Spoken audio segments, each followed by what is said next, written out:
नमस्कार दोस्तों, मेरा नाम है राज के वर्मा और आप देख रहे हैं रिपोर्टर जी। आज मैं आपके सामने एक ऐसी खबर लेकर आया हूं जो हरियाणा के रियल एस्टेट की हकीकत को उजागर करती है। यह कहानी है स्टिल्ट+4 पॉलिसी की, जिसे हरियाणा सरकार 2024 में लेकर आई थी।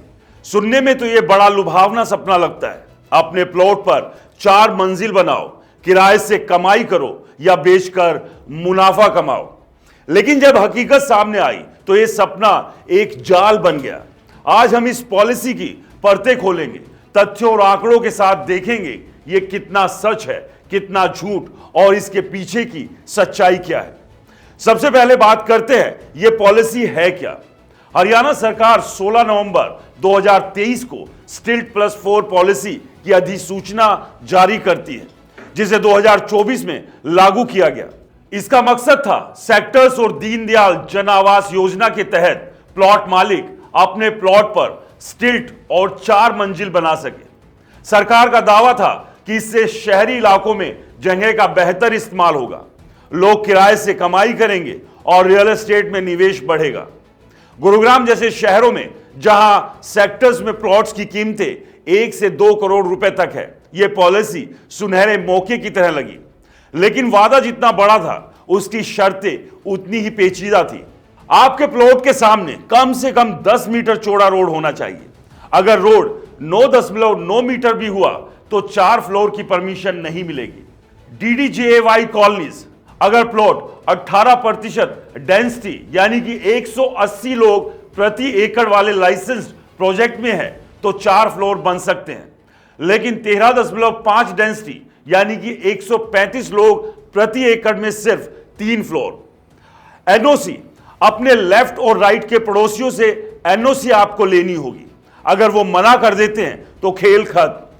सेटबैक, 13.5% डेंसिटी में 1.8 मीटर सेटबैक यानी कि खाली जगह छोड़ना होगा, जबकि 18% में कॉमन वॉल बन सकती है। यह शर्त town and country planning department की वेबसाइट पर साफ लिखी है। लेकिन इन शर्तों ने जो जाल बिछाया वो आगे समझ में आएगा। अब बात करते हैं उन दिक्कतों की जो इस पॉलिसी के साथ सामने आई। हमने इसकी पड़ताल की। HSVP सेक्टर्स में क्या हो रहा है, DDJAY कॉलोनीज का हाल क्या है और लोगों की शिकायतें क्या है। यह जानकारी TCP के दस्तावेजों रियल एस्टेट पोर्टल से ली गई है। तो सुनिए, पॉलिसी कहती है कि 4 फ्लोर बनाने के लिए पड़ोसी की एनओसी चाहिए, लेकिन हकीकत यह है कि ज्यादातर पड़ोसी इसे देने को तैयार नहीं। क्यों? क्योंकि अगर आपके प्लॉट पर 4 मंजिल बन गई तो उनके घर की रोशनी, हवा और प्राइवेसी पर असर पड़ेगा। गुरुग्राम के सेक्टर 14 में एक शख्स ने एक्स पर लिखा, मेरा पड़ोसी 4 फ्लोर बना चुका है, अब मेरा घर अंधेरे में डूब गया है, मैं क्यों एनओसी दूं। HSVP सेक्टर्स में 80 से 90% प्लॉट पर पहले से मकान बने हैं। अगर आप नया प्लॉट खरीदते हैं या पुराना मकान तोड़कर 4 फ्लोर बनाना चाहते हैं तो पड़ोसी कहता है, भाई मैं तो पहले से बना चुका, अब तुम्हारा मकान मुझ पर बोझ क्यों डाले। कुछ लोग एनओसी को मौके में बदल रहे हैं। गुरुग्राम के सेक्टर 23 में एक केस सामने आया जहां पड़ोसी ने एनओसी के लिए 3 लाख रुपए मांगे। रियल एस्टेट से जुड़े हुए कुछ लोगों ने बताया कि HSVP के सेक्टर्स में अब यह बात आम हो गई है। लोग कहते हैं पैसे दो फिर एनओसी लो, वरना भूल जाओ 4 फ्लोर। यह कोई ऑफिशियल आंकड़ा नहीं, लेकिन एक्स पर कई यूजर्स ने ऐसी शिकायतें की। सेक्टर्स में जहां पहले लोग एक दूसरे के साथ चाय पीते थे, अब छतों पर जाकर झगड़ते हैं। सरकार ने एक पॉलिसी बनाई और पड़ोसियों को आपस में लड़वा दिया। यह क्या तरीका है डेवलपमेंट का। सबसे खतरनाक बात, बाजार में फेक एनओसी का खेल शुरू हो गया। कुछ एजेंट्स और सेलर्स फर्जी एनओसी बनाकर प्लॉट बेच रहे हैं। खरीदार को लगता है सब कुछ ठीक है, लेकिन जब आप विभाग के ऑफिस में नक्शा पास करवाने जाते हैं तो पता चलता है कि एनओसी फर्जी थी। 99 एकर्स पर एक यूजर ने लिखा, गुरुग्राम में 1.2 करोड़ का प्लॉट लिया, एनओसी फेक निकली। ऐसे में आप tcphariana.gov.in पर आप अपने प्लॉट का स्टेटस चेक कर सकते हैं। लेकिन कितने लोग ऐसा करते हैं? सस्ते के चक्कर में लोग ठगे जा रहे हैं। सेक्टर्स में कई गलियां 10 मीटर से कम चौड़ी हैं। सेक्टर 46 में एक प्लॉट मालिक ने बताया कि इसका रोड 8 मीटर का है, वो 4 फ्लोर नहीं बना सकता। टीसीपी के नक्शों में साफ लिखा है 10 मीटर से कम रोड पर सिर्फ 3 फ्लोर। तो जिन्होंने बड़े सपने देखे वो अधर में लटक गए। अगर आप बेसमेंट बनाना चाहते हैं तो फिर एनओसी चाहिए, और अगर आपका पुराना मकान है जिसमें बेसमेंट पहले से है तो उसे भरना पड़ेगा, क्योंकि नई पॉलिसी के तहत बेसमेंट के लिए अलग अप्रूवल चाहिए। यह कितना अजीब है कि आपकी अपनी प्रॉपर्टी है लेकिन उस पर आपकी मर्जी नहीं चलती।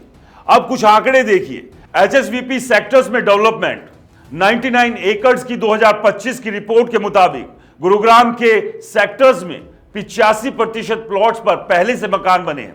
सिर्फ 15% प्लॉट्स खाली है या रीडेवलपमेंट के लिए उपलब्ध है। रेट्स का हाल 2024 में प्लॉट्स के रेट्स 1.5 से 2.5 करोड़ रुपए प्रति प्लॉट थे। 2025 की पहली तिमाही में यह स्थिति, लेकिन सेक्टर 14, 23 जैसे इलाकों में डिमांड 7% घटी है। लोग डीडीजेएवाई कॉलोनीज की तरफ शिफ्ट कर रहे हैं जहां 4 फ्लोर आसानी से बन जाते हैं। एनओसी रिजेक्शन, टीसीपी के एक अनऑफिशियल सर्वे के मुताबिक एचएसवीपी में 60% से ज्यादा एनओसी आवेदन रिजेक्ट हो रहे हैं। ये आंकड़े बताते हैं कि S+4 पॉलिसी ने जितना जोश भरा था उससे ज्यादा मायूसी दी। अब सवाल यह है कि सरकार ने ऐसा क्यों किया। इरादा तो अच्छा लगता है, शहर में जगह का सही इस्तेमाल, किराए की आमदनी बढ़ना, लेकिन एग्जीक्यूशन में इतनी खामियां क्यों छोड़ी। 10 मीटर रोड की शर्त पुराने सेक्टर्स में कितने प्लॉट्स पर लागू होगी। एनओसी का नियम क्यों बनाया जब यह साफ था कि पड़ोसी मना करेंगे। और एक फेक एनओसी का धंधा रोकने के लिए क्या किया, कुछ नहीं। यह पॉलिसी कम, जाल ज्यादा लगता है। सरकार ने लोगों को सपने दिखाए और फिर उन्हें पड़ोसियों की मर्जी पर छोड़ दिया। सेक्टर्स में लोग अब निकलना चाहते हैं। डीडीजेएवाई कॉलोनियां जहां 18% डेंसिटी पर 4 फ्लोर आसानी से बन जाते हैं, ज्यादा पॉपुलर हो रही है। 2025 में डीडीजे प्लॉट्स की डिमांड 12% बढ़ी है। तो यह था S+4 पॉलिसी का पूरा खेल। इस सब पर आपका क्या कहना है, हमें कमेंट्स कर जरूर बताएं। नमस्कार।